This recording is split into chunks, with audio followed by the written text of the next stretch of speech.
energy. By the way, the moon gets the same energy we do, okay? It doesn't make anything up there.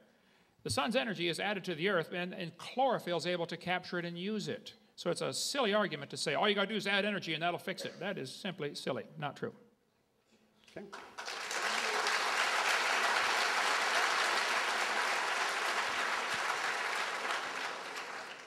Okay, question for Dr. Hovind. Dr. Shermer held up the example of Lucy's pelvic bone. What is your response to Lucy being a common ancestor between man and ape? I give a 30-minute answer to that on video number 2 on the table back there. And by the way, he mentioned something earlier about, all I had was a religion, and he said, well, it's not, we need a better answer for step 2. Okay, well, all you have is a religion also. But see, I'm not asking for my religion to be paid for by taxpayers. You are. So the burden of proof's on you, not me, okay? Lucy was nothing but a 3-foot-tall creature, probably some type of chimpanzee kind of animal. Charles Oxnard studied every single bone of Lucy and said it's not a missing link. He did what's called a computer multivariate analysis. I would point out, though, from a much bigger picture, no fossils count as evidence for evolution. None. You can't prove this critter. Go ahead and turn it on. You can't prove Lucy had any kids. And why would you think a bone you found in the dirt can do something animals today cannot do, which is produce something other than their kind? No fossils count as a bigger picture, and even if Lucy is something unusual in the form of a chimpanzee 3 feet tall with a little unusual feature, that still doesn't prove it's evolving to something else. It could have been a creature that went extinct. So this kind of evidence would not hold up for 3 seconds in a court of law.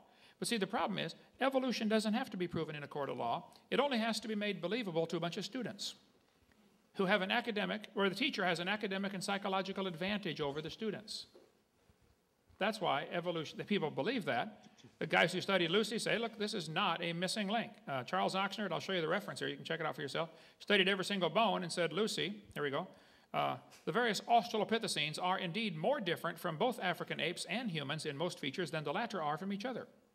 It's not a missing link. No fossils count to begin with, and even then, Lucy's not a good fossil to demonstrate evolution. Okay? Taxpayers, here we go. Okay, back to the taxpayers business. Look, what makes it into public science course textbooks is the best science of the day, whatever that happens to be. There's nobody conspiratorially trying to plant it in there because they're anti-religious or anything like that. If the science isn't good, it is taken out of the textbooks, and this happens all the time, including within the biological sciences and evolutionary theory. Things change all the time as new evidence comes in. The reason you don't see creationist stuff in science textbooks is because they're not producing any science. If you want to be taught as a science, you actually have to do the science. And there's no science done. They don't write any science textbooks. They don't publish any scientific papers. All they do is go through science textbooks and science papers and pick out what they think are errors and say, that's our science. That's not science. You actually have to produce something. Produce evidence of a creator, for example, and they don't have that. Thank you. Okay, Dr. Shermer. You say there is evidence for the Big Bang. Can you give us your strongest evidence that it occurred? Oh, I was told there'd be no math in this debate. Well, okay, so this really has nothing to do with evolution. This is a whole different theory. And the larger problem here is that Kent Hovind and so many people have a misinterpretation of what science is. They think of it as the physics lab experiment as the model of what science is. So much of science is inference. So much of it is inferring from different pieces of data, sequences. So much of the historical sciences are not anything at all like a physics experiment. So when you say, well, the Earth is only 6,000 years old or whatever, well, look, this is going to throw out all of cosmology, astronomy, chemistry, biochemistry, geology, historical geology, paleontology, archaeology. Don't think this has to do with evolutionary theory. All of science is completely wrong if he's right. There's no point of having any science. He says he's pro-science. He's completely anti-science because if he's right, it all goes out the window. So in terms of the Big Bang, well, there's a whole series of pieces of evidence that have to do with how explosions occur, what kinds of elements you would expect to find the most of if this explosion occurred, and we do find them. Again, I said the Big Bang was debated for many decades, And lots of people didn't accept it. A lot of hardcore scientific skeptics didn't believe it until the evidence amounted so much that it just became inevitable to accept it. Well, the sky is falling is what he's trying to say, folks. If we believe in creation, everything's going to fall apart. I mean, all the sciences have to be thrown out. That's ludicrous. All the branches of science were started by creationists. The evolution theory has done nothing for the advancement of science. That's not why we put a man on the moon. That's not why you can do open heart surgery.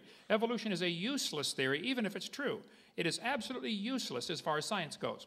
You don't have to believe in creation or evolution to study science. You can learn about the biceps, the triceps, the deltoid, and all the different muscles of the body, and never get into origins. It doesn't matter. No doctor doing surgery cares at all about evolution while he's cutting somebody's heart out to replace it. It's a useless theory. And then there is no advancement in modern science from this evolution theory. The Big Bang theory, I think, is a great hindrance to, and many other theories about evolution are a great hindrance to science. There's all kinds of evidence against the Big Bang. The counter-rotation of at least 2 planets, Venus and Uranus.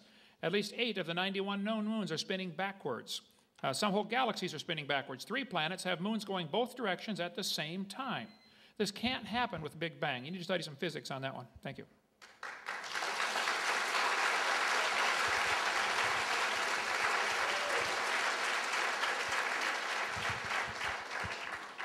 Okay, Dr. Hoven, you admitted that roaches become resistant to pesticides. Please defend your stance that this is not a beneficial mutation for their kind. Roaches become resistant to pesticides because some of the roaches in that population already had a resistance. When they dug up some of the guys that tried to find the Northwest Passage, we can shut it down, I don't have a slide ready for this. There were guys that froze to death trying to find the Northwest Passage up in Canada years ago. When they dug up and did an autopsy on them, they find some of them were resistant to penicillin. Well, that's interesting. Penicillin hadn't been invented yet. See, there are some people that already have a resistance to certain things in their system. So let's say you got 1,000 roaches and 5 of them have a resistance to a certain pesticide because of whatever reason. Okay, you put that pesticide down, it kills all but those 5. Those 5 then become the grandparents of everybody else, so the new roach population, and now you get a whole population of resistant roaches. That happens. It is still a roach. It is only something already in the gene code that was selected. You selected for that particular thing to survive. In this case, artificial selection instead of natural selection. That is not a process that's adding information, and it's not a process that's going to turn a rock to a human. In 20 bazillion years, it's not going to happen. Okay, well, I'm not a big expert on cockroaches, although I like the hammer part. But these are fine examples of what we would call microevolution. The question is, how do we go from microevolution to macroevolution? One of the difficulties almost everybody has with this concept is that we evolved to consider ourselves in terms of time frames of years or decades, and it's hard to conceive of thousands of years or tens of thousands or hundreds of thousands of years. It just seems, impossible. It's counterintuitive. Yet there it is in the evidence, and so it makes it hard to grasp. We see the changes. We see the dogs changing in the course of 15,000 years, humans in the course of 150,000 years, with all the variety we have today. There it is. It's in the genes. It's in the fossils. It's corroborated across all these different independent lines of inquiry. It's the power of genetic variation and selection, which is a bottom-up designer. Okay. Okay. Now, this was a question directed to you. What would you say is the creationist's strongest argument for the existence of God?